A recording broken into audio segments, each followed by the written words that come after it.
from Harvard University to give us a seminar. Zhu-Xi got her PhD from University of Utah. And later she joined University of California, Santa Barbara as a postdoc research fellow and recently moved to Harvard and Auschwitz Group as a Simons fellow.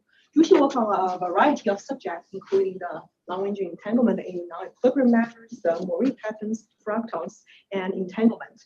So now it's your turn. Yeah, thanks for a nice introduction. It's my great pleasure to visit here.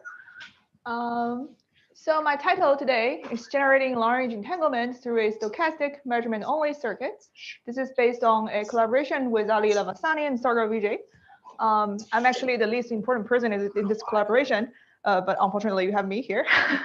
And here's the archive number. Okay, I'll start by explaining what long-range entanglement means. So here's the definition.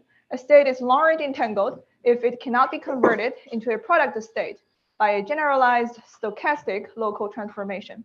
I have one slide on the technical definition of generalized stochastic local transformation, but I guess no one really wants to see it. I will just explain the intuition of this definition. So a state is long-range entangled if it cannot be converted into a product state that is an unentangled state by some local operations, local massages of the state.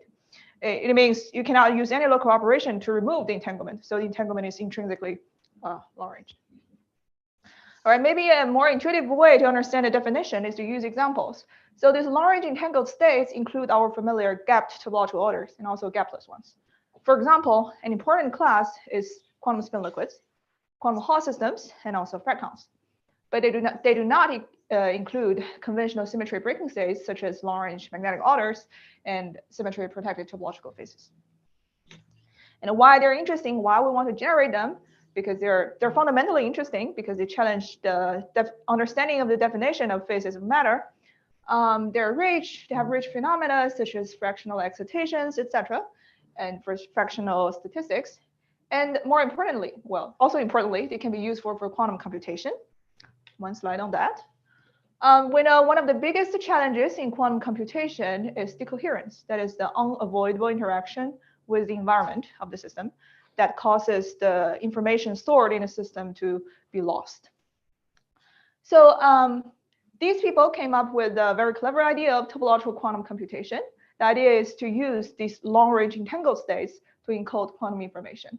So recall the definition, it's like long-range entanglement cannot be removed by local operations. So they are, by definition, robust against the local errors. So in topological quantum computation, the information is protected by topology or the global properties of a system. For example, we can store information in long cycle qubits in the Tar code. If you're not familiar with Tar code, it's okay. You just need to know that it's topological order. When you put a system on a Tar code, it has fourfold degenerate ground states. And these states are robust and they cannot be transformed into each other using local operations, unless you have a series of local operations that together form a long loop around a non-controllable loop of the torus. So that's one example of protected qubits being the long cycle qubits. Okay, we have discussed the definition, the usage of long-range entanglement, and here is one benchmark of long-range entanglement. Well, although you have the definition, but if someone hands you a state and asks you, is this long-range entangled? The definition is not very useful because it's like practically if you cannot find any local operation that takes it to the product state, it just means you cannot find it. It doesn't mean that it doesn't exist. So a more positive standard or criteria would be better. So one of these criteria is the topological entanglement entropy. So for example, so if a system is short-range entangled, it typically has an error law of this form. Entanglement entropy of subsystem A is some number alpha times L, with L being the size of the boundary between the subsystems A and B. This is because when the entanglement is short-ranged, the main contribution to the entanglement entropy comes from the Bell pairs with one qubit living inside region A, the other qubit living inside B. So, and they spread over the boundary of the two subregions. That's where the alpha L comes from. And what is topological entanglement entropy is defined as follows. So you partition your system into 4 parts, A, B, C, and D. And here is your definition. By construction, this expression eliminates all the short-range entanglement. You can see it in the following way. So suppose you look at S of A. If it's short-range entangled, this SA would be proportional to the length of the boundary between subregions A and B plus length of the subregion length of the boundary between A and C plus length of the boundary between A and D. So proportional to this. And you can do similar things for all the other terms. And it turns out that this special combination, all these this short-range entangled part will cancel out. And whenever you have a state and you compute this topological entanglement entropy, when you find it to be non-zero, it would mean the contribution must come from long-range entanglement because the short-range ones are all canceled. So this is one standard of having long-range entanglement. Okay, and in this talk, we will focus on one class of long-range entangled states, that's quantum spin liquids, and we will discuss how to generate it. And then we will use the topological entanglement entropy to see that it's really long-range entangled. Everyone knows what quantum spin liquids are, but to be self-contained, I'll just put one slide here. Very roughly, quantum spin liquids are liquids of disordered spin at very low temperatures. It's like, so it's the quantum fluctuations that prevents or destroys the magnetic ordering from happening. And in order to prevent the long-range ordering from happening, you need to some obstructions or frustrations of this long-range ordering.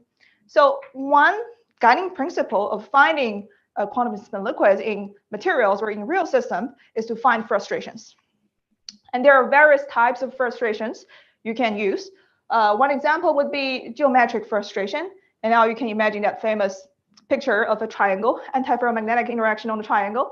On one side, you have spin up, other side spin down, and the third side is frustrated. And here I have an example of Kagome lattice. If you just consider nearest neighbor Heisenberg interaction on this Kagome lattice, you will have a spin liquid. There's an example of geometric frustration. You can also consider some other frustrations. For example, you can use the competition of longer range interactions and shorter range interactions. So you have, for example, on a triangular lattice, both the nearest neighbor and the next nearest neighbor Heisenberg interaction, you will see a spin liquid as well. And another way of generating frustration is to use anisotropy. For example, the famous Kitaev honeycomb model, which also inspired our setup. Okay, so this is the guiding principle of finding frustrations or finding long-range entangled states or spin liquids in systems. But in realistic solid state materials, they are complicated. You have numerous complicated factors that you need to take into account. Sometimes you don't get, sometimes you get additional terms in the Hamiltonian that you don't really want. Sometimes you get a correct term, but wrong ratios of the coupling constants. They're complicated, hard to find in real materials. So it's natural to consider, can we constructively engineer the frustrations in some way? And yes, people have considered this in the context of quantum simulators. Quantum simulators are controllable, programmable systems, where including usually trapped ions, ultra-cold atoms, and superconducting qubits, etc. Here's one example. In this recent work, 2021, Lukin's group at Harvard, they used Rydberg atom arrays, which falls into the category of ultra-cold atoms. They put their degrees of freedom on the links of a Kagome lattice. And it turns out that can be mapped to a dimer model in a Kagome lattice, which realizes a Z2 spin liquid. So that's one example of getting geometric frustration using quantum simulators. Today, we will follow another path. We will use another source of frustration or generate another type of frustration using measurements. And it's the competition or frustration between different measurements that gives you the long-range entangled states. Yeah, so here's my slogan. So since coherence is unavoidable, instead of fearing it, maybe we can use it to do something useful. Okay, measurements, they happen every day in our daily life. There are innocent ones where the measurements will not affect the system being measured. And there are this not so innocent ones where when you try, this is measuring the pressure of a tire. So when you try to measure the pressure of a tire, you need to let some air escape the tire. So you can use the gauge to measure it. But once you allow the air to escape the tire, the pressure has changed. So it's your measurement that changes the system being measured. And here's another example. If you're driving, you see a police officer measuring your speed, you typically slow down. And in a quantum world, the effect of measurement can be more dramatic. And as many people might naturally expect, measurement can destroy entanglement in a system. For example, you can consider 2 qubits in a Bell state or in a maximally entangled state. There are 4 Bell states listed here. They form a complete basis, orthonormal basis of the 2-qubit Hilbert space.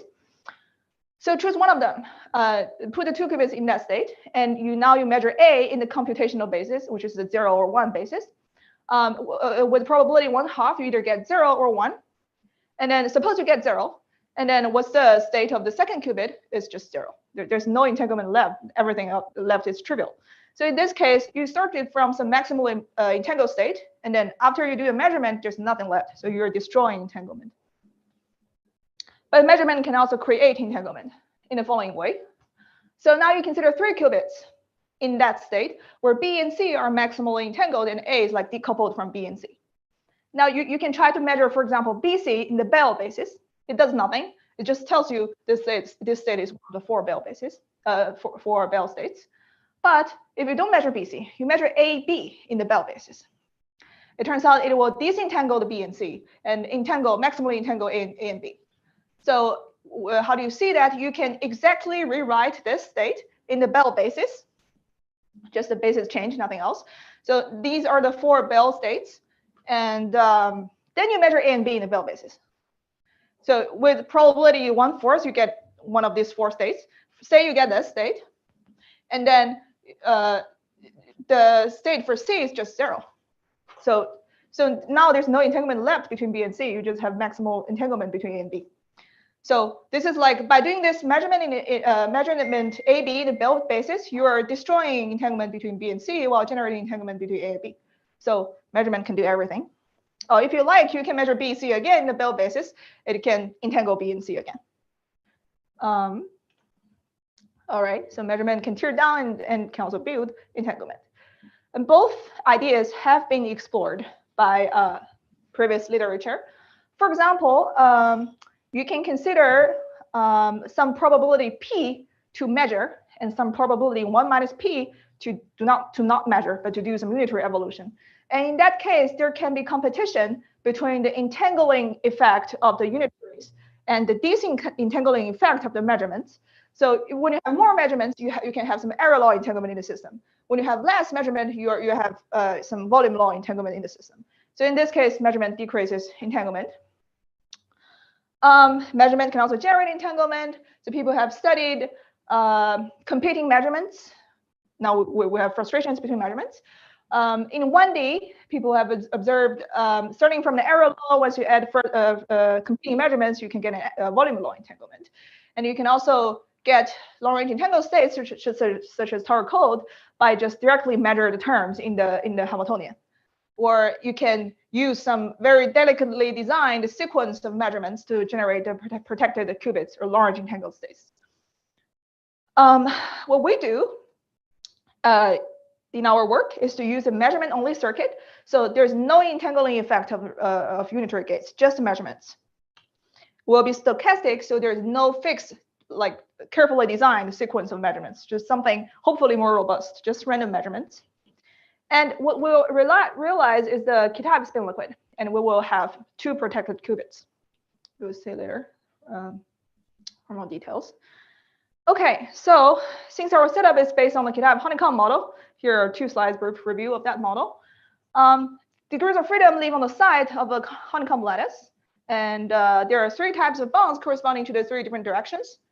On different bonds, we have different bond operators in the Hamiltonian, with capital X, Y, and Z being just the Pauli matrices sigma X, Y, and Z. And there are conserved quantities in the model that are loops of these bond operators. For example, the elementary loop is a plaquette operator. It's the product of bond operators along this plaquette, and it commutes with all the terms in the Hamiltonian. So that's one of the conserved quantities. And you can also have long loop operators. By long, I mean the winds around the non-controllable loop of a torus. And that also commutes with all the Hamiltonian terms. So it can be a conserved quantity. Okay. And to make analytical progress, one can use the Parton representation, you separate each spin operator into 2 Majorana operators. So altogether, on each side, you have 4 different Majorana operators: bx, by, bz, and c. And you're enlarging the Hilbert space, so you need to project everything back to the physical Hilbert space. That is done by this projection. And after this representation, your Hamiltonian reduces to a simple form of some j, x, y, j, z times some uij times ci, cj. Ci, cj are the 2 Majorana operators, and the uij is a bound operator.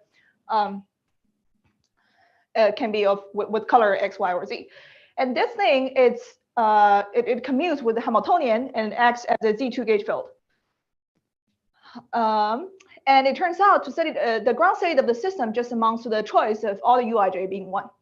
So this, the problem is enormously simplified. You just have a free fermion problem, quadratic Hamiltonian. So now you can solve for the phase diagram. So when one of the 3 exchanges, Jz or Jx or Jy dominate, you have gapped phases that correspond to the Torr-Code phase, topological order. And in the middle of the phase diagram, when Jx, Jy, and Jz are comparable, you get a gapless state. There's a gapless spin liquid. And one can also compute the entanglement entropy in the system. In both phases, you get the same expression. So some error law term with some non-universal coefficient minus a constant term. And plugging the definition of topological entanglement entropy, you get log 2.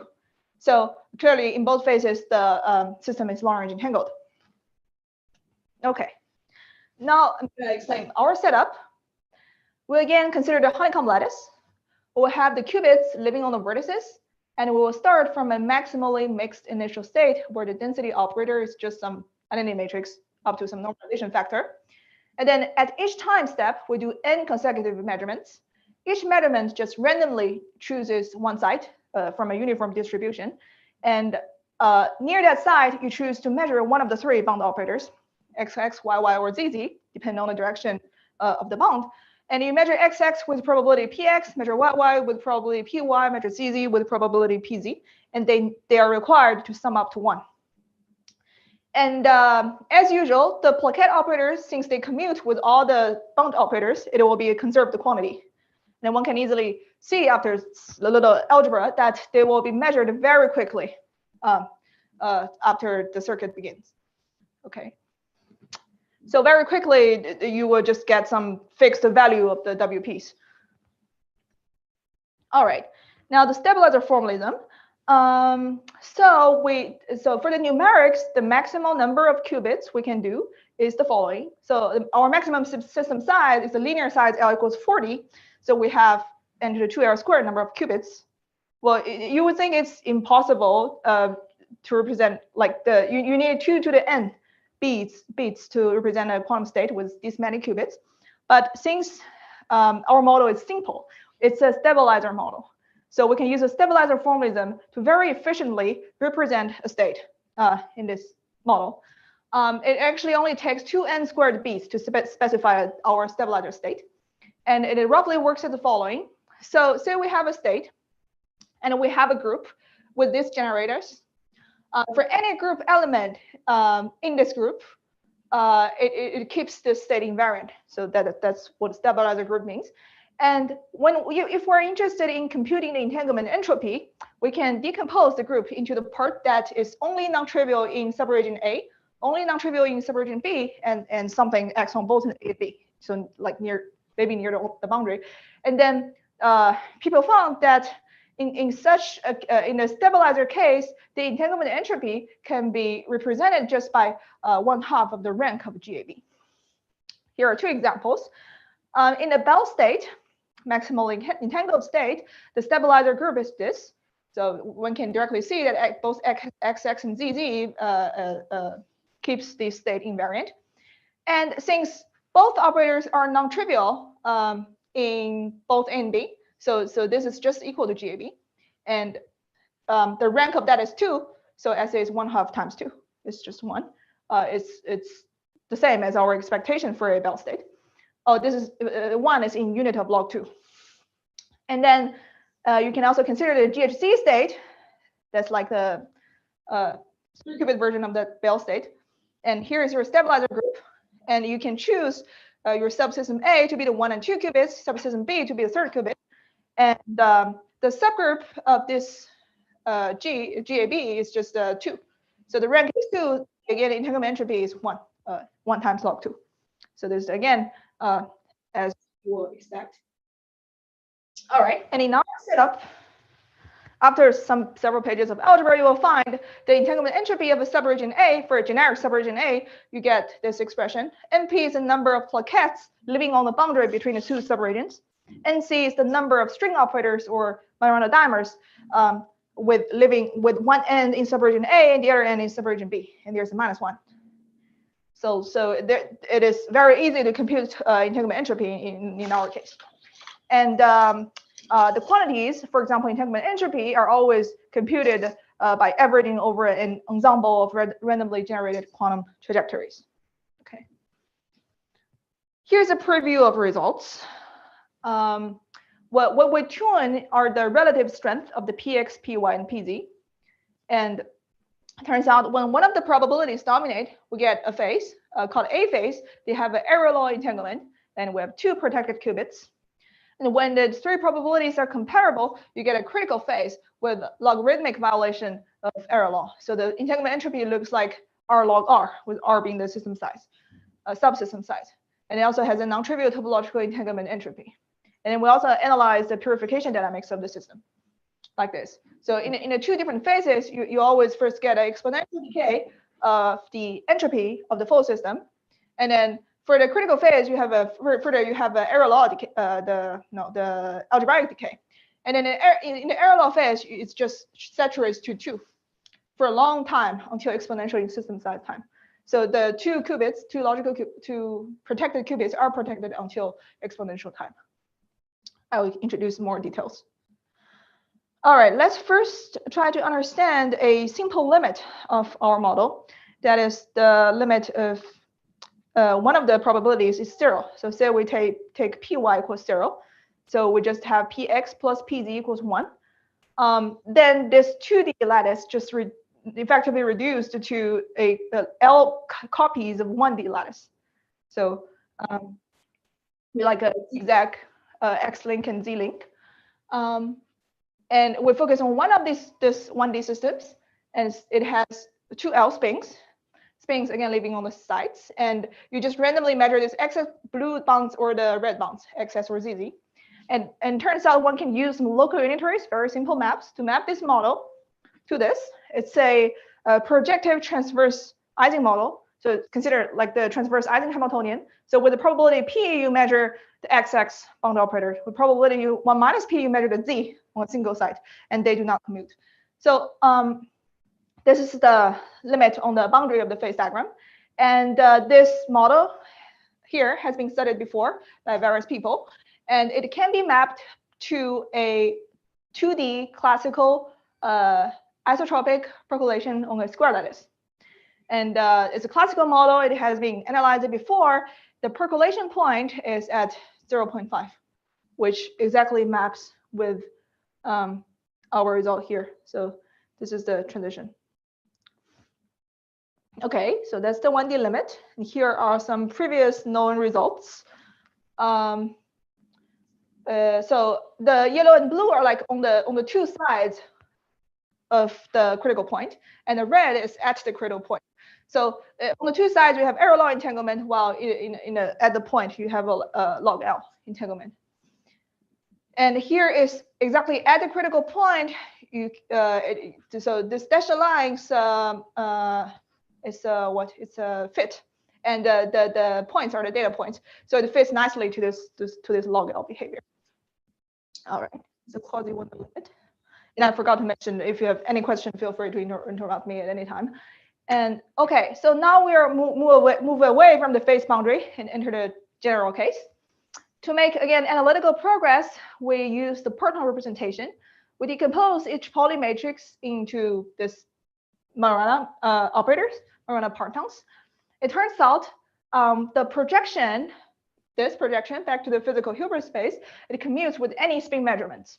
Say you have some Majorana state, and you project it into the physical Hilbert space, so psi is a physical state, and then you do this measurement of Pauli Z. It is the same as just start from a Majorana wave function, and you do this Majorana Z measurement, and finally you project to the physical Hilbert space. It's the same. So the problem just reduces to you first analyze how this Majorana partons evolve on the time, and then at the last time step you do the projection back to the physical Hilbert space. Okay, and then we also know that the plaquette operators are all measured after a very short time. So the density operator of the Majorana fermions can be further decomposed into a part containing B and C. B's are just the B Majorana fermions, and they are now in a pure state where each B is summarized with its nearest neighbor. And this is because we made this choice because this pure state is stabilized by all the plaquette operators there. And also the further measurement of bound operators will commute with this rho B. So now the problem further simplifies to just a time evolution of the density operator of the Majorana fermion C. Okay. Okay, now it turns out the evolution of the C Majorana fermion. Hi, can I ask a question? So you move rather quickly, so maybe I missed something. So going back to that the Kitaev model, and where you have measurements along the lattice, the bonds. This one? Yeah, this one. So I mean, it's not manifestly clear to me, like, why this generates entanglement. Why this generates entanglement? Right, because these operators do not commute with each other. Okay. It's not obvious that you cannot just see these measurements and conclude that it will generate large entanglement. It's not obvious, but the intuition is that once you have non-commuting measurements, it's possible that you will generate some entanglement. Yeah. Okay. And the second question I have is where you were showing that one-dimensional lattice, the pink dots. This one. So I didn't quite understand what's going on in that figure over there. Okay, so the right figure? Yes. Okay, so I can explain. So here on the bottom, maybe I will use my mouse. So on the bottom, these are the initial state you start with, and then this horizontal black link with the blue box corresponds to the measurement of a bound operator, and this pink dot corresponds to the measurement of a site operator of Z. So each time step consists of one layer of measurement of bound operators and one layer of measurement of the site operators. So maybe I'm not sure if I can annotate. Okay. So I mean, you start with that with your model with 3 probabilities. You set one probability to 0, and then you get a collection of chains, one-dimensional chains, right? Yes, exactly. So, and by the way, the green circle, it's one time step measurement. Yes. All right. And so this is looking at one of those chains. Yes. Okay. All right. Thank you so much. No problem. So yeah, so each chain is a 1D thing. It will map to a 2D classical loop model. And now when I move away from the phase boundary, I will have a 2D quantum model with measurements, and it will map to a 3D loop model, which I will explain now. Let me hide this panel. Okay. This one. Okay. So the dynamics reduces to just the dynamics of the C Majorana fermions, and the loop model goes as follows. So these black things are the 2D honeycomb lattices. The blue things are the Majorana word lines. So if no measurement happens, the Majorana will just directly go vertically up. But when you have measurements, so you look at these things here, the black things are the links on the honeycomb lattice. Again, the blue is the Majorana word line. When there's a measurement on the link in the middle, it's a measurement with probability PA. These Majorana word lines will reconnect like this. So that's why you see all these wiggles and turning around of Majorana lines. And this loop model has been studied before using some nonlinear sigma models and replica trick, etc. And it is known that there are two phases in this model. One phase contains the short loops of these blue lines. So the Q of R is the distribution of the length of the loops with length R. So it exponentially decays. And there's another phase with long loops where Q of R decays algebraically. And recall, so previously we have introduced in the stabilizer formalism that the entanglement of the region A is like 1/2 of the number of plaquettes on the boundary plus 1/2 of the number of dimers with one endpoint in A, another endpoint in B. So like number of dimers crossing the cut in -1. So once you have this length distribution of the dimers or the loops, you can just integrate over the over this distribution, and you will find the number of dimers crossing the boundary, and that in turn gives you the entanglement entropy. So plugging in these length distributions, you just get the error law entanglement and the R log R entanglement of the error law phase and the critical phase in our setup. So that's the map to the loop model. And now we will explain the purification. Go ahead. Would it be okay if I asked one more question? Go ahead. Yeah, ask questions anytime you want. Again, can you just clarify why does the measurement of that link lead to the connection of those word lines? Again, that's not something that. So right now this map is just okay. Yeah, maybe let me explain here.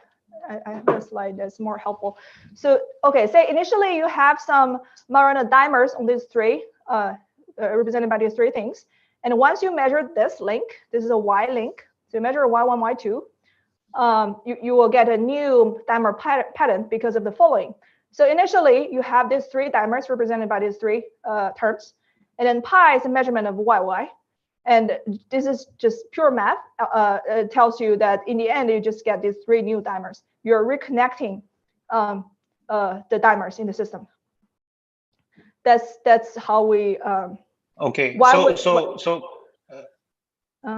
So if you do that, when you connect two dimers, that also is accompanied by disconnecting another pair of dimers.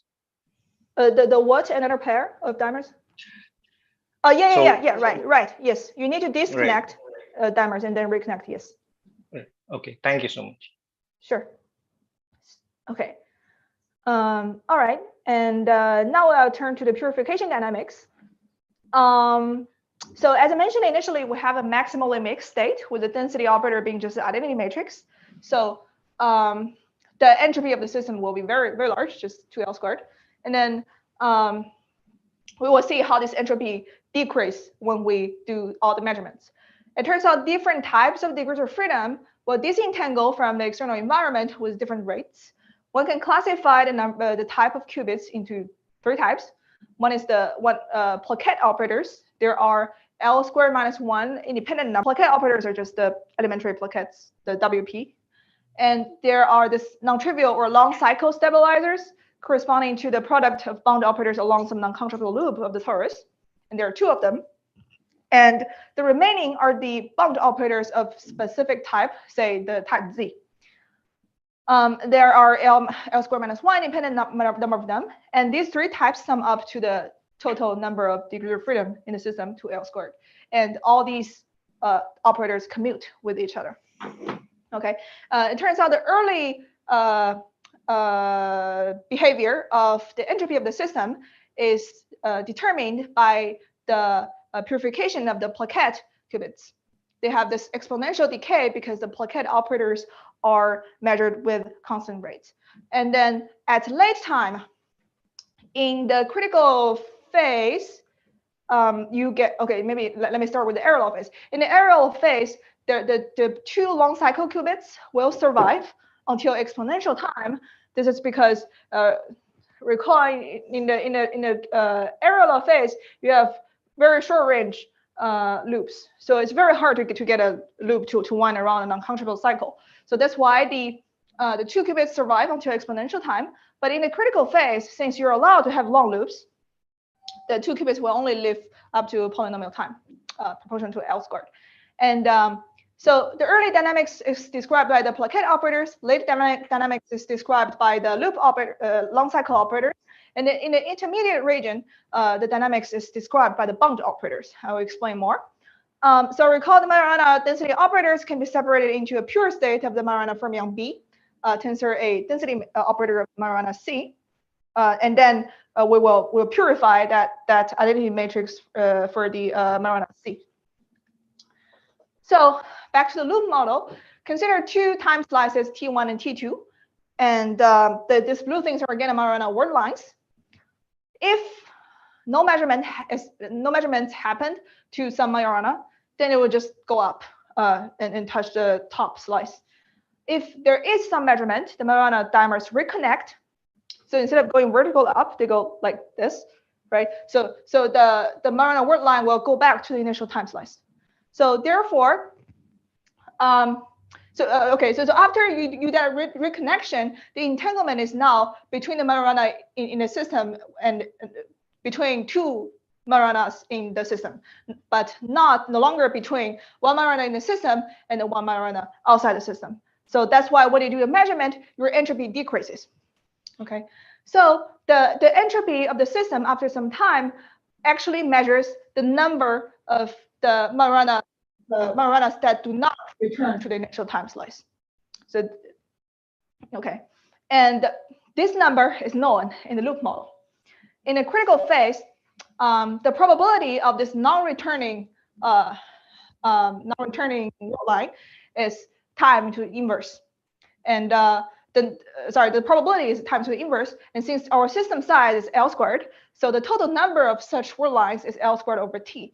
And there's a name, it's called a spanning number. That's the critical phase. And in the error law phase, the spanning number just decays exponentially, maybe not surprisingly to you. Okay, so here are some numerics. For convenience, we will stay on the line of Px equals Py, but just for convenience, but the feature will be the same throughout the different phases, different lines. So on the left, we have the error law phase. On the right, we have the critical phase. We can see when T equals of order L. In the error law phase, we have already set it ready to 2. Recall the figure here.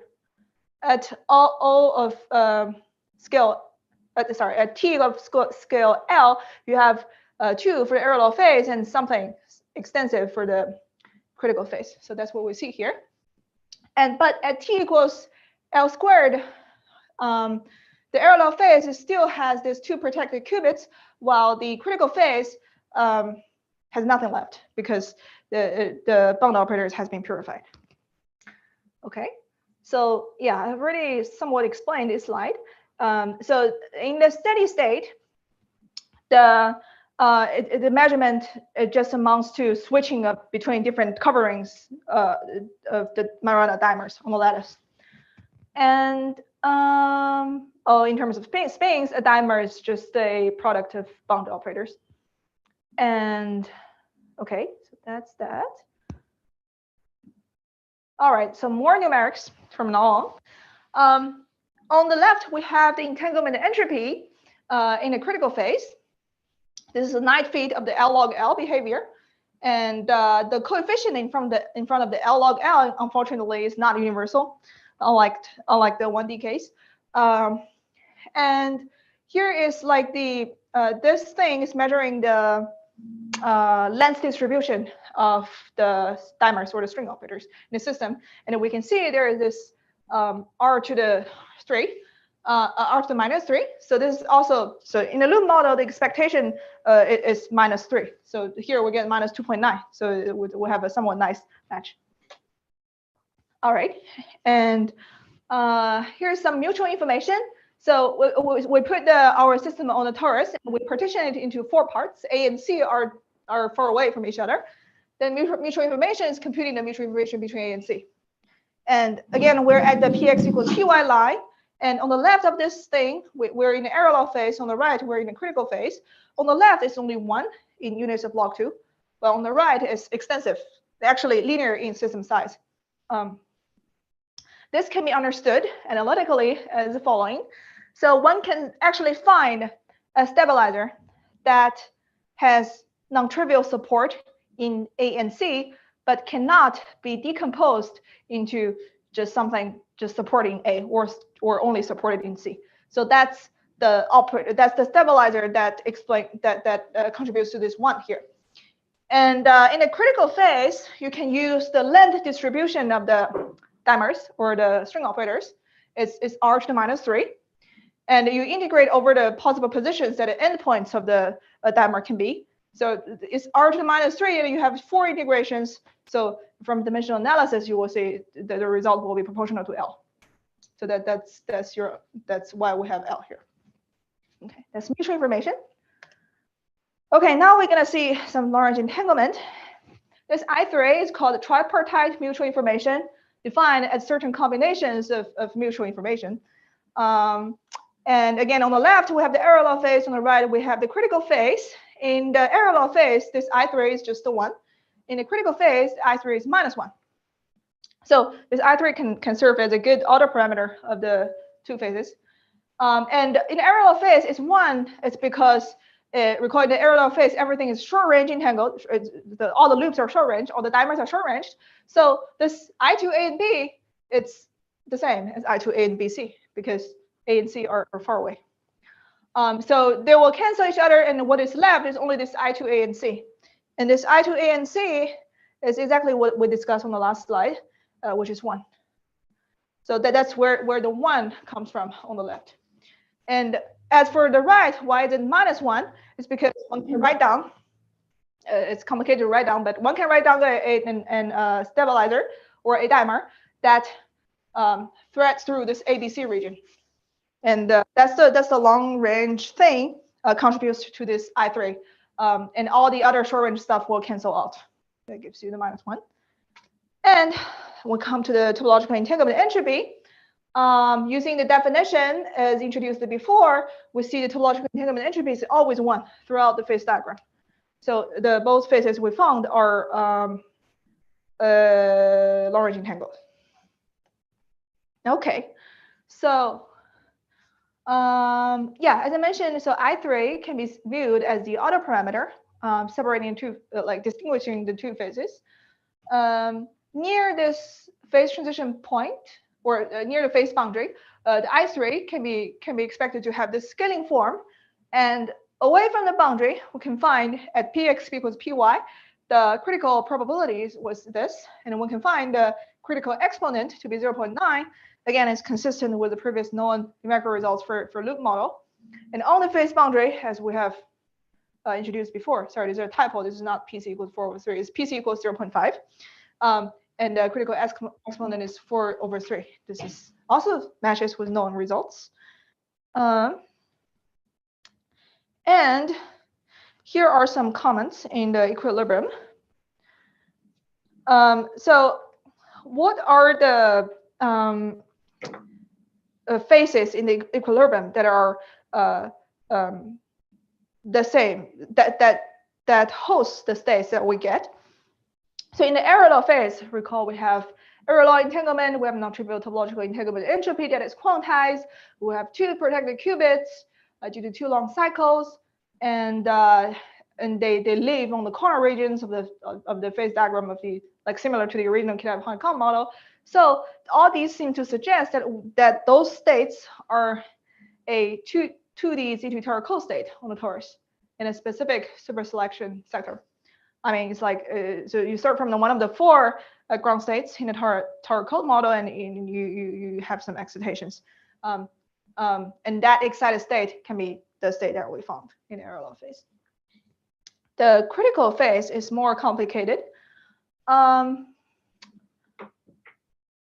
It seems to resemble a phase where the Majoranas form a Fermi surface because of the L log L behavior, and also because of the extensive scaling of the mutual informations.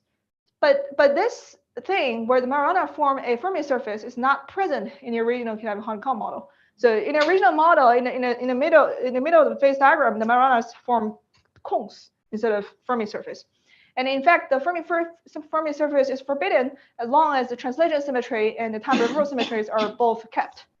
So one can easily see that when both symmetries are present, your Fourier Hamiltonian has to have a certain form, and starting from that form, you solve for the zero energy submanifold. You always get some discrete points instead of a extensive surface. Okay, so how do we get our critical state? One way is to break translational symmetry. For example, one can add some randomness in the spin exchange. This was explored in the context of disorder in Kitaev honeycomb model. In that context, the partons, Majorana partons, can be metallic, where the zero energy states are like you have divergent density states at zero energy, and they can be delocalized. But the entanglement and entropy properties are not explored yet, so we cannot make a further, more concrete match.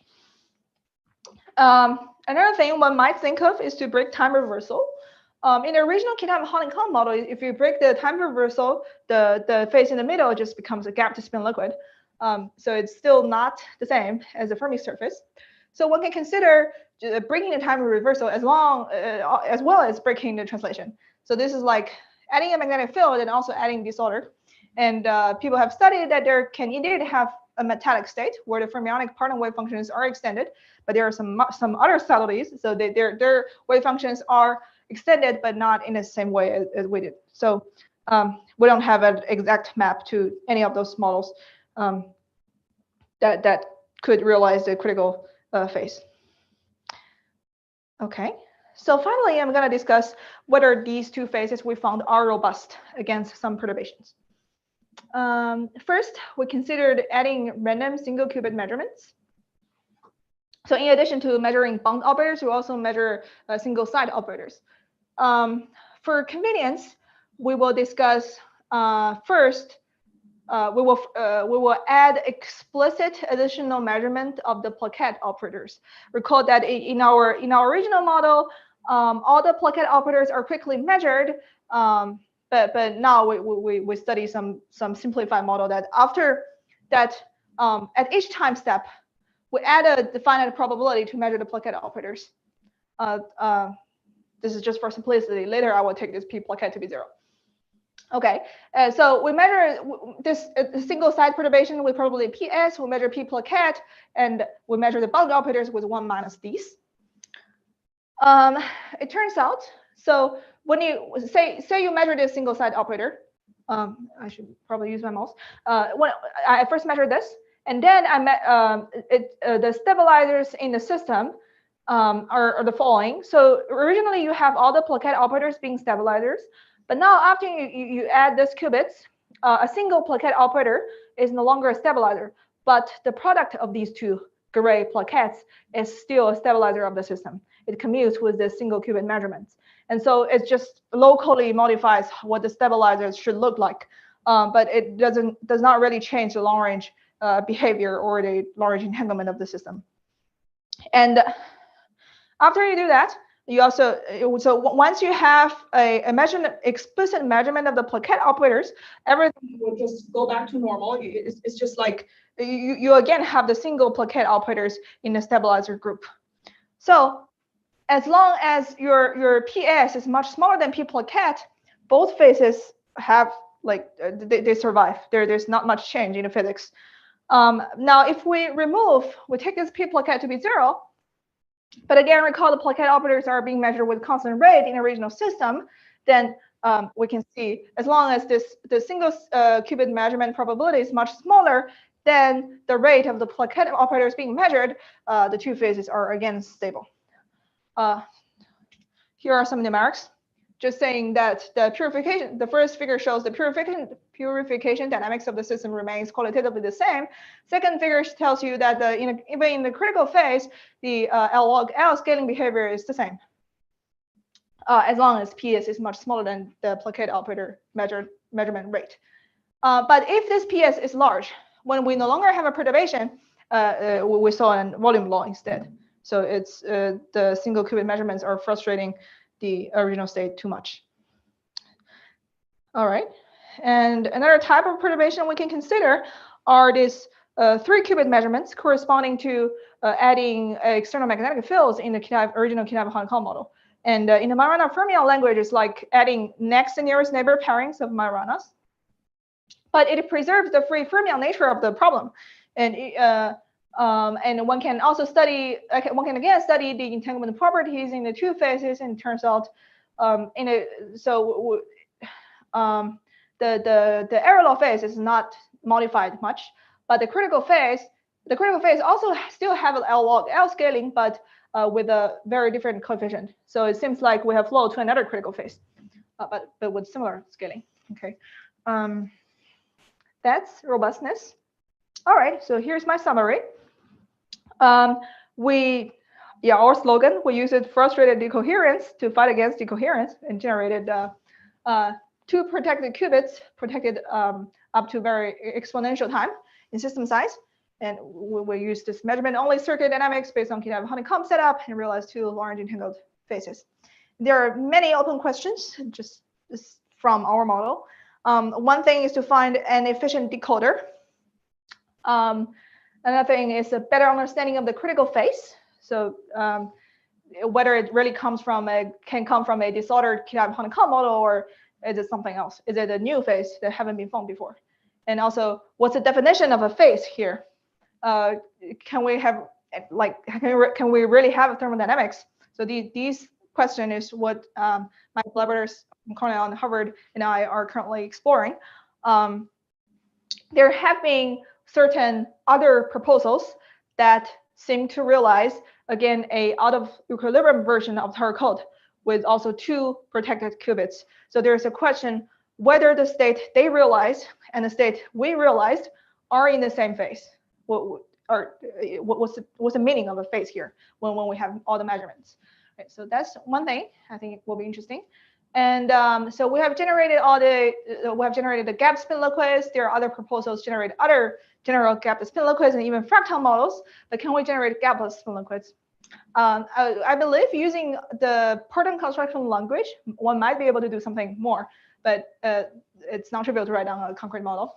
And also, of course, generate new things that are not known before. Yeah. So these, I think, are the interesting things to explore in the future. And thank you. So any questions? I've got a basic question. Yes. So when you define a measurement, I mean, expectation value in your state, you're actually averaging over many instances of measurements, or we're averaging over different monitor trajectories. So right. Maybe in one trajectory we do these measurements, in some other trajectory we do some other bound measurements. But measurement outcomes are really not that important. As long as, what is important is what is measured, but not what the measurement outcome is. It's like, maybe I can. What I mean, when you measure the entanglement entropy, I mean, you measure it on many trajectories and many realizations of the stochastic process. Yes, and the entanglement entropy is the average of that. Actually, I have a question. The critical phase where there is a L1 and L entanglement entropy, is the coefficient in front of that also universal for the non-equilibrium case? Or not whole phase it has it changes everywhere in a critical region, and it's weird. We don't know why. We also don't know why the critical region has that circular shape. It seems very beautiful, but we don't know why.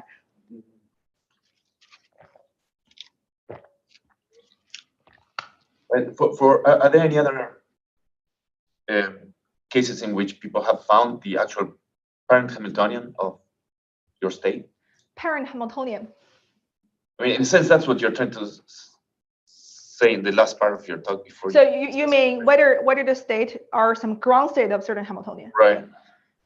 No. So for our case, it's like we measure, for example, we measure all the plaquette operators, etc., and all the plaquette operators can have random.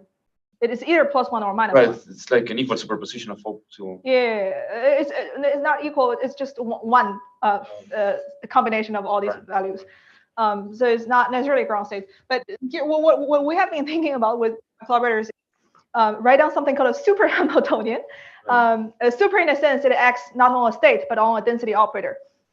And so you start from a 2D model, say on a honeycomb lattice, and we can write down some super Hamiltonian that acts on a bilayer honeycomb model. So it's like you have density operators, and you represent your density operator as a block with some legs on the left, legs on the right, and then you're bending the leg both on the right, both to the left.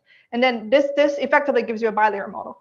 And your Hamiltonian, which describes all these measurements, acts on this bilayer system. And then you might have some thermodynamics by saying, okay, if you have this super Hamiltonian h times rho t, usually it gives you rho t plus 1.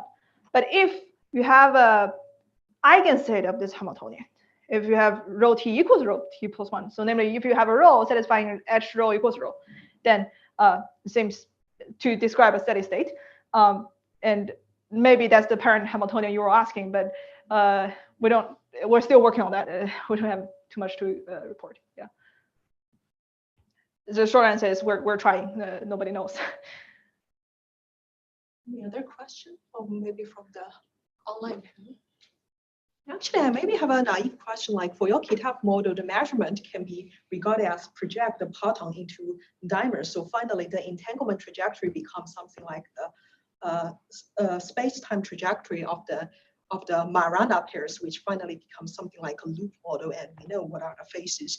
And if we just begin with a general spin system or qubits or qubit system and have whatever random measurement which do not commute, is it always the case that we have such kind of mapping, finally map it into a loop model or something like that, like what Adam Nahu did at the beginning? Good question. I don't know. I hope so. It's also well-solved model, like previously the Adam Nahu's model or Tinish's model always have such kind of Majorana representation. Finally, measurement becomes something like the loop pairing, and everything go back to the classical loop. Yeah, if it maps to something, that something is usually a loop model. But whether it's mapped to something, so in our model it's special because like it's based on the original Kitaev honeycomb. So all the B's are paired, you're just left with the C's. So it's easy. But for general models, it's not guaranteed. So but maybe whenever you have Clifford where you have stabilizer things, you can always do that. But I don't know for general. Yeah. Yeah, but perhaps for Kitaev model, or even for higher spin Kitaev model, like that's other possible. spin, that's possible because recently, like Perimeter Institute proposed a Majorana Parton construction for whatever Kitaev model for large spins, and hence such kind of measurement finally become some type of Majorana pairing, more complicated Majorana cluster pairing. I see. Yeah, that's interesting. Yeah, I think that's possible. Maybe. Yeah. Any question? So you think this is possible to do already with Michel Lukin's Rydberg atom simulator? I don't know. One of our collaborators, Sagar, is talking to Google about this. We don't know what they will do yet, but I believe it's possible. Not sure if on the Rydberg atom. Maybe, I don't know. Okay, no question. Let's thank the speaker again. Thank you. Sorry if I went too fast.